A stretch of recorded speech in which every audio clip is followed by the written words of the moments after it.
Hello everybody, I am Piyush Jindal. I have been teaching English for competitive examination at AAA Bright Academy for more than 1.5 years. चलिए आज का topic शुरू करते हैं, that is tense. Start करने से पहले मैं आपको एक बात सजेस्ट करना चाहूँगा कि इस वीडियो को देखने से पहले आप मेरे जो पहले 5 प्रीवियस वीडियोज़ है प्लीज़ उनको वॉच कर लीजिए, उनको देख लीजिए। इससे क्या होगा कि जो टेंस होता क्या है, इसके फंडामेंटल्स क्या है, इसके बेसिक्स क्या है, ठीक है। इसका टेंस जो इंडेफिनिट है, कॉन्टिन्यूस है, परफेक्ट कॉन्टिन्यूस है, इसका ऐसा नाम क्यों पड़ा, तो ये सारी चीज़ें आपको पता चल जाएंगी, ठीक है। तभी आपको ये वीडियो देखने का फ़ायदा है, नहीं तो आपको कोई फ़ायदा नहीं होगा, कुछ चीज़ें नहीं समझ आएंगी। तो इस वीडियो को देखने से पहले जो पहले वाला लेसन है fundamentals of tense, basics of tense, उसको देख लीजिए, फिर इसको स्टार्ट कीजिए, ठीक है। चलिए स्टार्ट करते हैं आज का टॉपिक। तो आज जो हमने देखना है, देखने 2 तरह की चेंज होती हैं। ये 2 तरह की चेंज कौन कौन से होती हैं? एक होता है जी ग्रेजुअल चेंज, एक होता है अब्रप्ट चेंज।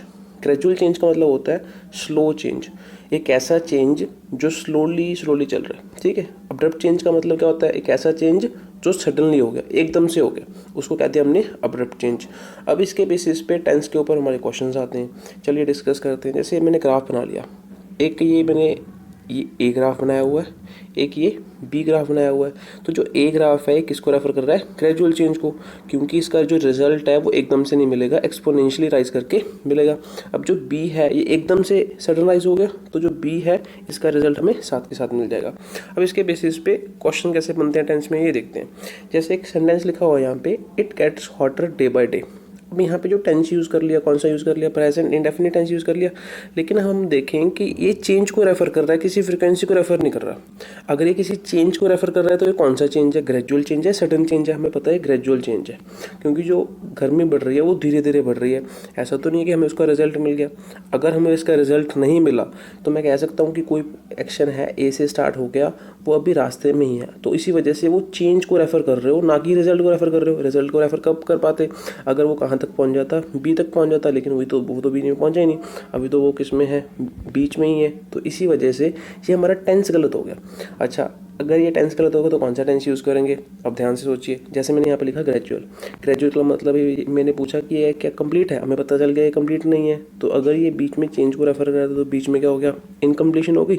अगर ये इनकम्प्लीशन है तो मैं कह सकता हूँ यहाँ पे हमने कौन सा टेंस यूज़ करना पड़ेगा? Continuous tense. या फिर आप ऐसे समझ लीजिए, हमें यहाँ पे क्या नहीं मिला? अभी तक रिजल्ट नहीं मिला। अगर रिजल्ट अवेलेबल नहीं है तो अभी भी इनकम्प्लीशन में है, अगर इनकम्प्लीशन में तो अभी भी कॉन्टिन्यूटी में होगा। अगर अभी भी कॉन्टिन्यूटी में तो कौन सा टेंस यूज़ करना पड़ेगा?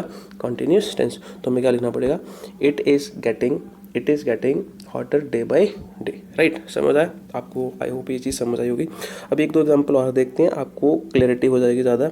जैसे मैंने बोल दिया your child is getting bigger every day. अब किसी इंसान का बच्चा है, ठीक है, हमें पता है कि उसकी जो एज है धीरे धीरे बढ़ रही है।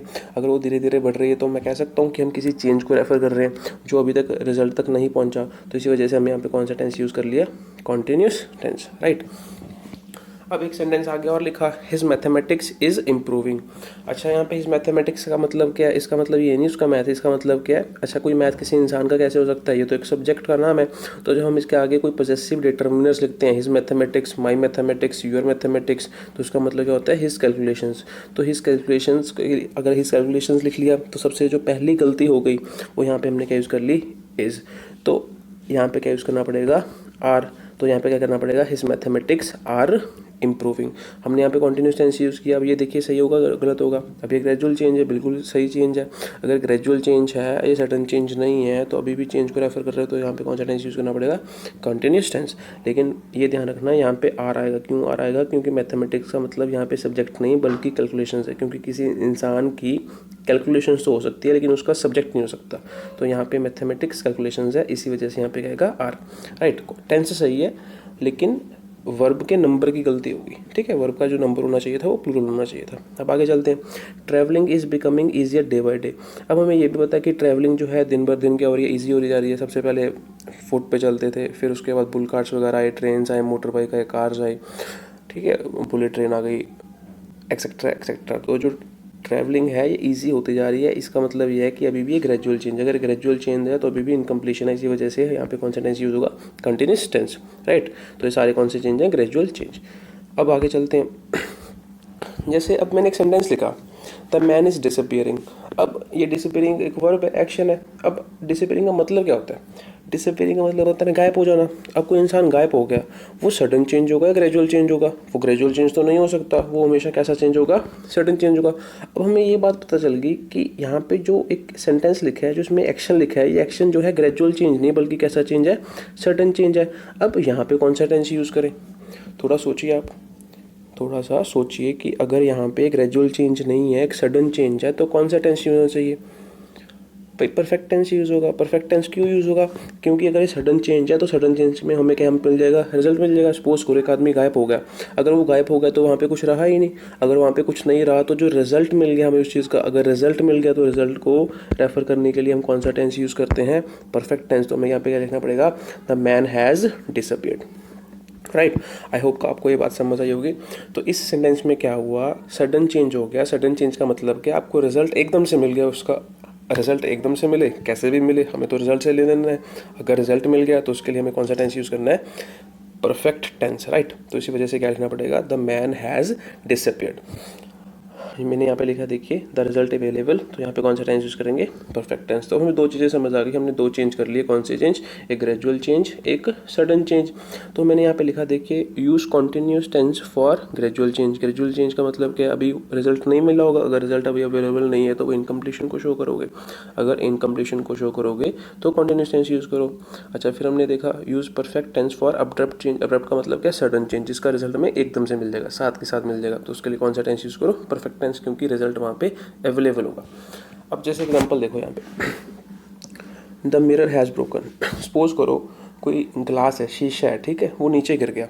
अगर वो नीचे गिर गया तो वो टूट जाएगा। अगर वो टूट जाएगा तो वो सडन चेंज हुआ, ग्रेजुअल चेंज हुआ? सडन चेंज होगा, एकदम से उसका रिजल्ट मिल जाएगा। अगर उसका रिजल्ट मिल गया, हमें टूटा हुआ शीशा सामने पड़ा है, उसका रिजल्ट मिल गया, तो इसी वजह से कौन सा टेंस यूज़ कर लिया? Perfect tense. राइट, चलिए आगे चलते हैं।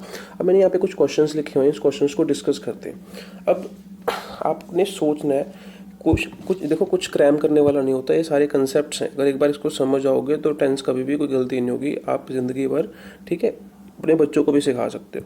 अब यहाँ पे देखो, द क्लाइमेट गेट्स वार्मर। अब यहाँ पे जो गेट्स है ये इंडेफिनिट टेंस हो गया, लेकिन हमें पता है कि हम यहाँ पे किसको रेफर कर रहे हैं? ग्रेजुअल चेंज को रेफर कर रहे हैं। अगर ग्रेजुअल चेंज को रेफर कर रहे हो तो चेंज हो गया, तो यहाँ पे कौन सा टेंस यूज़ करना पड़ेगा? The climate is getting warmer. Next, the air space of Europe becomes more and more crowded. जो एयर स्पेस है यूरोप का, वो दिन भर दिन क्राउडेड होता जा रहा है, मतलब लोग ज़्यादा आते जाते हैं, एयरप्लेन ज़्यादा आते जाते रहे हैं, उनकी जनसंख्या बढ़ रही है। तो ये भी ग्रेजुअल चेंज है। अगर ये भी ग्रेजुअल चेंज है तो यहाँ पे भी हमें क्या यूज़ करना पड़ेगा? Is becoming more and more. Right, next देखिए, the pigeon is being change into a parrot. अब यहाँ पे देखिए, सपोज कीजिए एक सिचुएशन इमेजिन कर लेते हैं कि एक मैजिशियन है, ठीक है, उसके हाथ में एक कबूतर है। अब उसने जादू की छड़ी घुमाई और उसको क्या बना दिया? पैरट बना दिया। अब ये जो चेंज हुआ, अब्रप्ट चेंज है, ग्रेजुअल चेंज है? अब ये अब्रप्ट चेंज है। अगर ये अब्रप्ट चेंज है तो हमें यहाँ पे क्या मिल गया? उसका रिजल्ट मिल गया। भाई उसके हाथ में क्या आ गया? पैरट आ गया। अब अगर उसके हाथ में पैरट है तो वो रिजल्ट ही तो है। अगर रिजल्ट मिल गया तो कैसा टेंस यूज़ करना पड़ेगा? Perfect tense. तो हटाओ इसको, क्या लिखो? The pigeon has been changed into a parrot. इतनी बात समझ आई? अब आगे चलते हैं। The water level rises year after year. हमने लिख दिया the water level rises year after year. अब जो हमें कह रहे हैं, पानी का लेवल जो है दिन ब दिन बढ़ता जा रहा है, सॉरी साल ब साल बढ़ता जा रहा है। अभी ग्रेजुअल चेंज होगा, ग्रेजुअल चेंज होगा तो यहाँ पे कौन सा टेंस करना पड़ेगा? Is rising. Right, I hope आपको समझ आ रहा होगा। लास्ट सेंटेंस देखिए, it is getting dark at 6 o'clock in the evening. अब ये सेंटेंस थोड़ा सा ट्रिकी है। अब हमने साथ में क्या दे दिया? Eight 6 o'clock। अगर कोई चेंज होगा तो क्या वो किसी पॉइंट को रेफर कर सकते हो? नहीं कर सकते। अच्छा, क्या ये कोई रिजल्ट है? नहीं है। हमने क्या दिया? Eight 6 o'clock। हमें ये पता है कि यहाँ पे ना तो ये चेंज है, ना ही ग्रेजुअल चेंज है, ना ही सडन चेंज है, बल्कि एक फैक्ट है कि हम कहना क्या चाहते हैं कि 6 बजे अंधेरा हो जाता है। अगर 6 बजे अंधेरा हो जाता है तो फैक्ट है। अगर ये फैक्ट है तो एवर इफेक्टिव हो गया। अगर ये एवर इफेक्टिव एक्शन है तो इसी वजह से यहाँ पे हमें कौन सा टेंस यूज़ करना पड़ेगा? Effect indefinite tense. तो यहाँ पे गलती हो गई, क्या लिखना पड़ेगा? It gets dark at 6 o'clock in the evening. Right, तो ये एवर इफेक्टिव है, परमानेंट है, इसी वजह से यहाँ पे कौन सा टेंस यूज़ करो? इंडेफिनिट टेंस यूज़ कीजिए। आगे चलते हैं। अब ये सेंटेंस देखते हैं। अब यहाँ पे एक सेंटेंस लिखा हुआ, his mathematics is improving a lot. His mathematics is improving a lot. अब यहाँ पे देखो, अब जैसे मैंने लिखा, आई हैव टॉट यू, इस सेंटेंस को पहले समझने से पहले कुछ काफ़ी बातें समझनी पड़ेंगी, वो देखते हैं। I have taught you fundamentals of tense and now we are learning the usage of tense. अगर मैं कहूँ कि हमें किसी चीज़ का रिजल्ट मिल गया तो उसके लिए कौन सा टेंस यूज़ करोगे? परफेक्ट टेंस यूज़ करोगे। इतनी बातें समझ आई? ठीक है। अब मैंने यहाँ पे यूज़ कर लिया आई हैव टॉट यू फंडामेंटल्स, क्योंकि मैं ये चीज़ हम कर चुके हैं। अगर ये चीज़ कर चुके हैं तो इसकी परफेक्शन है, रिजल्ट है हमारे पास, ठीक है। तो अगर इसकी स्टेट कंप्लीट है तो कौन सा टेंस यूज़ कर लिया? आई हैव टॉट। इतनी बात क्लियर हुई? अच्छा, अब यूसेज जो है अभी पढ़ रहे हैं, चल रहा है काम, तो ये कॉन्टिन्यूटी में है, इनकम्प्लीशन है, तो हमें यहाँ पे कौन सा टेंस यूज़ कर लिया? Continuous tense. अब जैसे मैं लिख दिया इट हैज़ गॉट डार्क। अब इट हैज़ गॉट डार्क का मतलब क्या है कि बाहर अभी अंधेरा है। अंधेरे का मतलब क्या है कि इसकी स्टेट जो है अभी कंप्लीट हो गई। अगर इसकी स्टेट कंप्लीट होगी तो हमने यहाँ पे लिख लिया it has got dark, perfect tense. तो परफेक्ट टेंस हम तब यूज़ करते हैं जब हमने किसी एक्शन की कंप्लीशन को रेफर करना हो, ठीक है। जब वहाँ पे कंप्लीशन अचीव होगी तो यहाँ पे कौन सा टेंस यूज़ कर लो? परफेक्ट टेंस यूज़ कर लो। सपोज कीजिए एक एग्जांपल है, जैसे मैंने कह दिया किसी इंसान के जो शूज़ है वो गंदे हैं, हिज शूज़ आर डर्टी। उसके बाद कोई वो इंसान क्या साफ़ करेगा उसको? मैंने बोल दिया he is cleaning his shoes. अब वो इंसान उस अपने शूज़ को साफ़ कर रहा है। उसके बाद उसने क्या कह दिया? He has cleaned his shoes. अब ये सेंटेंस बंदा कब बोल पाएगा? जब उसके शूज़ क्या होंगे? साफ़ हो चुके होंगे। अब हमें पता चल गया जब हमने किसी कंप्लीशन को रेफर करना होगा तो हम कौन सा टेंस यूज़ कर सकते हैं? परफेक्ट टेंस यूज़ करते हैं। He has cleaned his shoes का मतलब क्या है? अब उसके जो जूते हैं वो साफ़ हैं। अब ऊपर वाले सेंटेंस पे आइए, हमने लिखा है his mathematics is improving a lot. जो अलॉट है ये क्या है? ये रिजल्ट ही तो है। अगर ये रिजल्ट दिया हुआ है तो हमें यहाँ पे कौन सी फॉर्म यूज़ करनी पड़ेगी? परफेक्ट फॉर्म यूज़ करनी पड़ेगी। तो ये सेंटेंस या टेंस यहाँ पे क्या हो गया? गलत हो गया। तो इसको सही करने के लिए क्या करना पड़ेगा? His mathematics has improved a lot.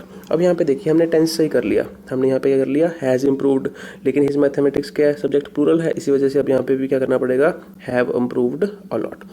बात समझ आई? तो जो अलॉट है ये आपका रिजल्ट है। अगर आपको रिजल्ट मिल गया तो आपको परफेक्ट टेंस ही यूज़ करना पड़ेगा। तो हमें यहाँ पे लिखना पड़ेगा his mathematics have improved a lot. Have क्यों? क्योंकि यहाँ पे कैलकुलेशंस की बात कर रहे हैं, राइट।